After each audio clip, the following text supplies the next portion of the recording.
আসসালামু আলাইকুম সুপ্রিয় শিক্ষার্থীবৃন্দ।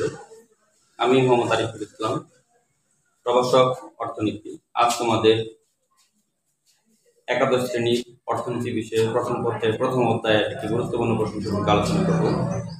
আমাদের লেকচার নাম্বার 3-এ ইতিমধ্যে আমি দুটি প্রশ্ন সম্পর্কে আলোচনা করেছি, লেকচার 1 এবং 2-এ। প্রথম অধ্যায়ে উৎপাদন সময় রেখা ভিত্তিক যে কোশ্চেনটা হয়, এই কোশ্চেনের লেকচার 1 এবং 2-এ আমি দুটি প্রশ্ন সম্পর্কে আলোচনা করছি।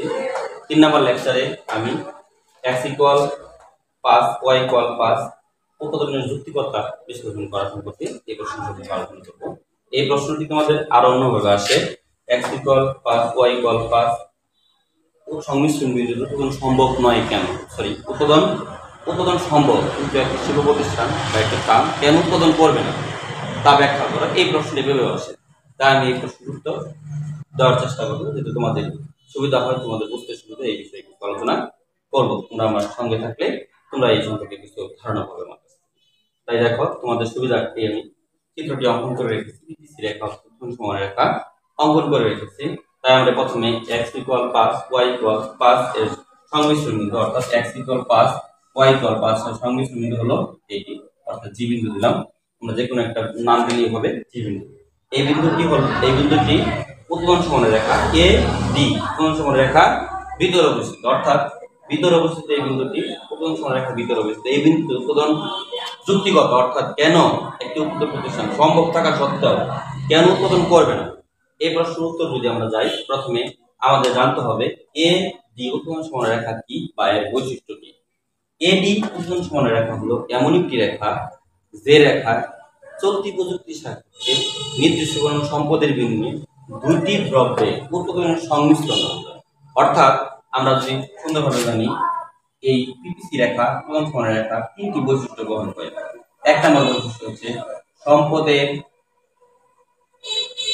সম্পদের পূর্ণ ব্যবহার নির্দেশ করে,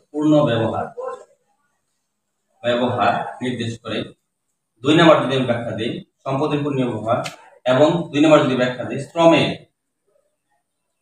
শ্রমের পূর্ণ নিয়োগ নির্দেশ করে।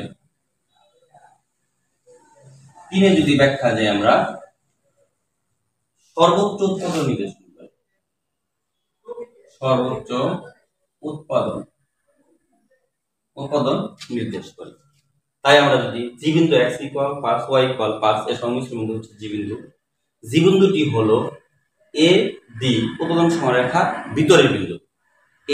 এই বিন্দুটি জি বিন্দুর ভিতরের বিন্দু, অর্থাৎ এই উৎপাদন সময় রেখার ভিতরে যে কোনো বিন্দুতে একই বৈশিষ্ট্য বহন করে।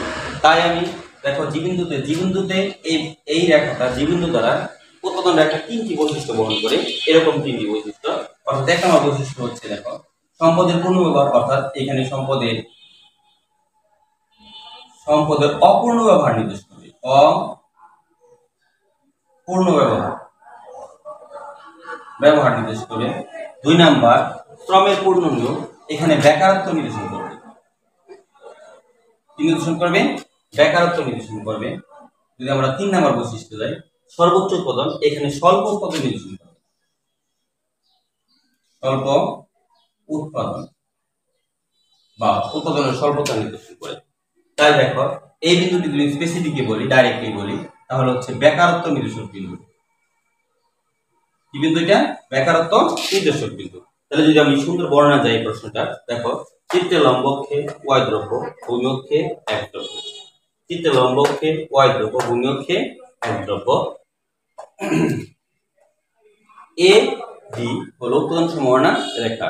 উৎপাদন সময় রেখা হচ্ছে এমনই একটি রেখা যে রেখায় সম্পদের পূর্ণ ব্যবহার, শ্রমের পূর্ণ নিয়োগ, সর্বোচ্চ উৎপাদন নির্দেশ করে।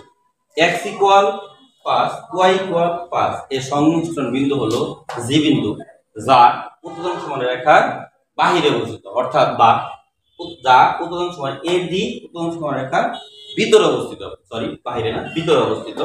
জি বিন্দু দ্বারা সম্পদের অপূর্ণ ব্যবহার, বেকারত্ব এবং স্বল্প উৎপাদন নির্দেশ করে। তাই একটি উৎপাদন প্রতিষ্ঠানের মালিক, সংগঠক বা শিল্প প্রতিষ্ঠানের মালিক এই জি বিন্দুতে উৎপাদন করবে না। কেন করবে না?